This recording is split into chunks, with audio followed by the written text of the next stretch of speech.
19 की है।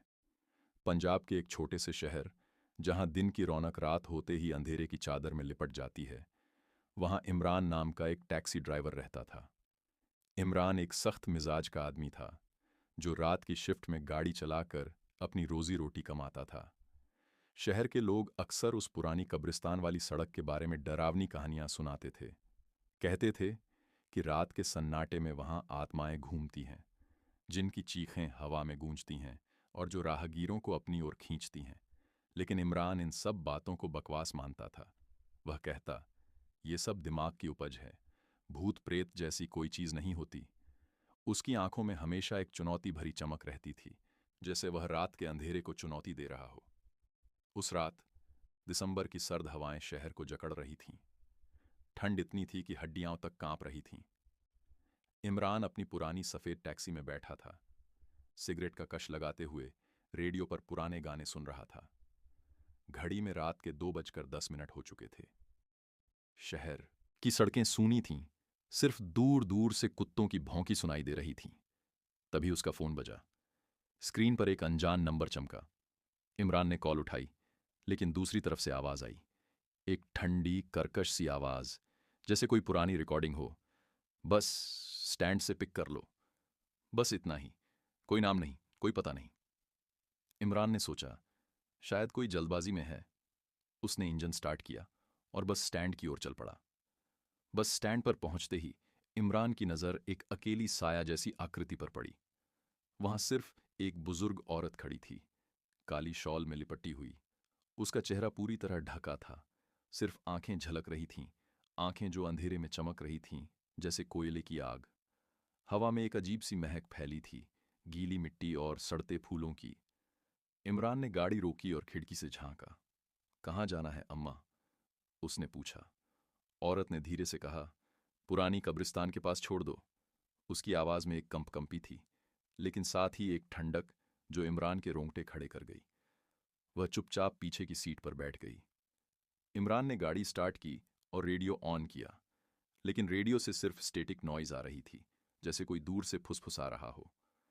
उसने बैटरी चेक की थी सुबह ही, सब ठीक था। फिर भी रास्ता शुरू हुआ। वह सड़क शहर से बाहर जाती थी, जहां दोनों तरफ घने पेड़ थे और बीच में पुरानी कब्रिस्तान की दीवार। रात का सन्नाटा इतना गहरा था कि इमरान की सांसें भी तेज लग रही थीं। गाड़ी की हेडलाइट्स अंधेरे को चीर रही थीं, लेकिन हर कुछ सेकंड में रोशनी फ्लिकर कर रही थी, जैसे कोई अदृश्य हाथ उन्हें छू रहा हो। इमरान ने बातचीत शुरू करने की कोशिश की।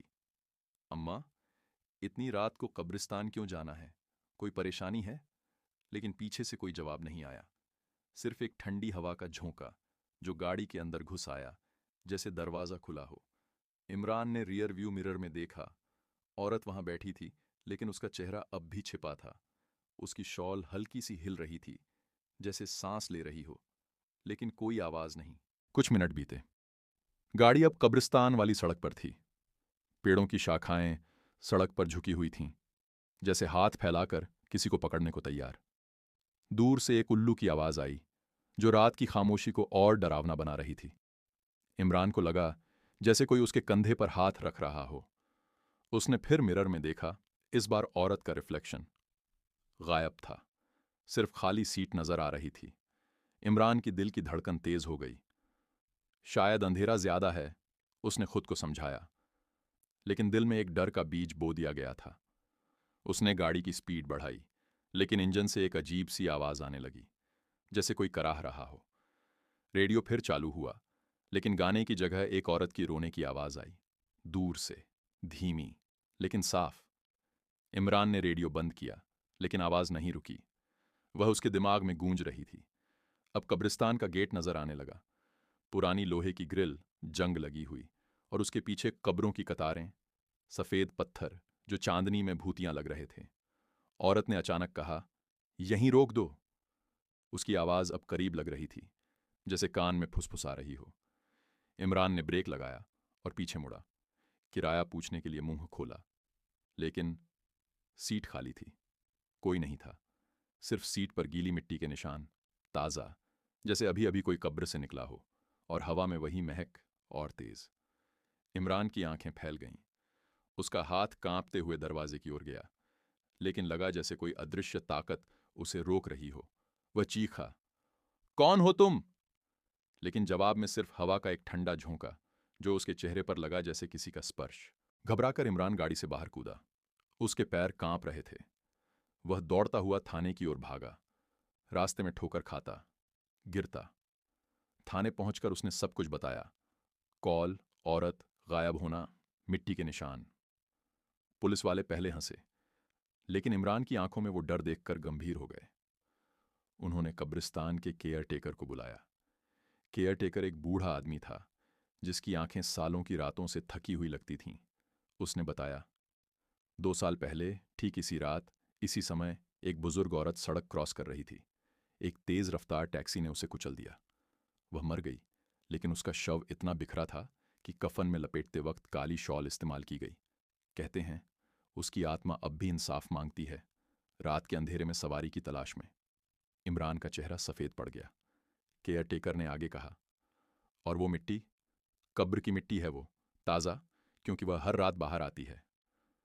पुलिस ने जांच की, लेकिन कुछ नहीं मिला। रिकॉर्ड में इसे अनएक्सप्लेन्ड इंसिडेंट लिखा गया। लेकिन इमरान के लिए यह जिंदगी बदलने वाला था। उस रात 12 बजे के बाद वह कभी रात को टैक्सी नहीं चलाया। अब वह दिन की शिफ्ट करता है, लेकिन रात होते ही घर में दुबक जाता है। और आज भी उस शहर के लोकल ड्राइवर उस सड़क से गुजरते हुए डरते हैं। वे कहते हैं, रात 2 बजे के बाद वहां सवारी उठाना मना है, क्योंकि वहां एक आत्मा घूमती है, काली शॉल में लिपटी, जो इंसाफ की तलाश में है। अगर तुम कभी उस रोड पर हो और कोई बुजुर्ग औरत दिखे, तो मत रुकना, क्योंकि हो सकता है वह इंसान न हो, बल्कि मौत का निमंत्रण हो।